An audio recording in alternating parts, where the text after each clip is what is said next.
আসসালামু আলাইকুম এভরিওয়ান। আমি আপনাদের জন্য নিয়ে এলাম নতুন আরেকটি ভিডিও।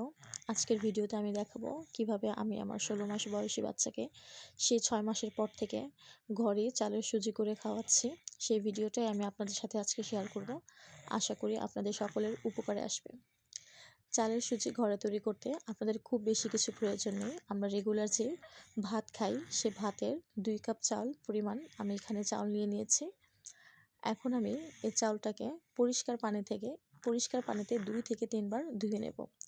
2 থেকে 3 বার ধোয়ার পরে এটাকে আমি ভিজিয়ে রাখবো পানি দিয়ে প্রায় 15 থেকে 20 মিনিটের মতো। এই তো আমি এখানে পানি দিয়ে ভিজিয়ে রেখেছি। এখন এটাকে আমি ঢেকে দেব। 15 থেকে 20 মিনিট পরে আমি এটাকে তুলে নেব। আমি আপনাদের একটু বলি, বাজারে যে সুজি পাওয়া যায় সেটা বাচ্চাদের স্বাস্থ্যের জন্য খুবই খারাপ। এটা উপকারী না এবং বাচ্চাদের বিভিন্ন ধরনের সমস্যা হতে পারে পেটে এই বাজারের সুজি খাওয়ার ফলে। তাই আপনারা যদি একটু কষ্ট করে বাচ্চাদের ঘরেই এরকম চাউলের সুজি তৈরি করে দেন, তাহলে দেখবেন আপনার বাচ্চার কোনো রকম সমস্যা হবে না এবং এটা আপনার বাচ্চার স্বাস্থ্যের জন্য খুবই ভালো। এই দেখুন 20 মিনিট পরে আমি কি করলাম, একটা চালনির সাহায্যে চালগুলোকে ছেঁকে নিচ্ছি। এখন আরও 20 মিনিট আমি রেখে দেব এবং তারপরে চালগুলো এরকম ঝরঝরে হয়ে যাবে পানি ঝরে। এই দেখুন আমি একটু হাতে নিয়ে দেখাচ্ছি আমার চালগুলো কীরকম হয়েছে। এটার মধ্যে এখন আর কোনো পানি নেই। এই পর্যায়ে আমি এখন চালগুলোকে ব্লেন্ড করে নেব। ব্লেন্ডারে 2-3 বার দিয়ে ঘোরালেই দেখবেন একেবারে গুঁড়ো গুঁড়ো হয়ে যাবে, একদম আটার মতো মিহি হয়ে যাবে। এই দেখুন আমি ব্লেন্ড করে নিচ্ছি।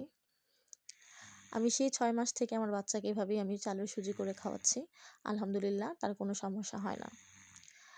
এই দেখুন আমার চালগুলো গুঁড়ো করা হয়ে গেছে, একেবারে রুটি বানানোর আটার মতো হয়ে গেছে। খুবই সূক্ষ্ম সূক্ষ্ম দানা। এগুলোকে আমি এখন একটা হাঁড়ির মধ্যে নিয়ে ভেজে নেব। চলুন এবার আমরা আটাগুলোকে ভেজে ফেলি। এখন এগুলো আর চাউল নেই। আমি একটা প্যানের মধ্যে বসিয়ে দিয়েছি। এই পর্যায়ে আমার চুলার আঁচটা একটু হাই হিটে থাকবে।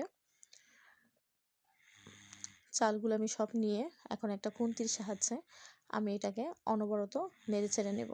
এটাকে অবশ্যই অনবরত নাড়তে হবে, তা না হলে নিচে দিয়ে পোড়া লেগে যাবে।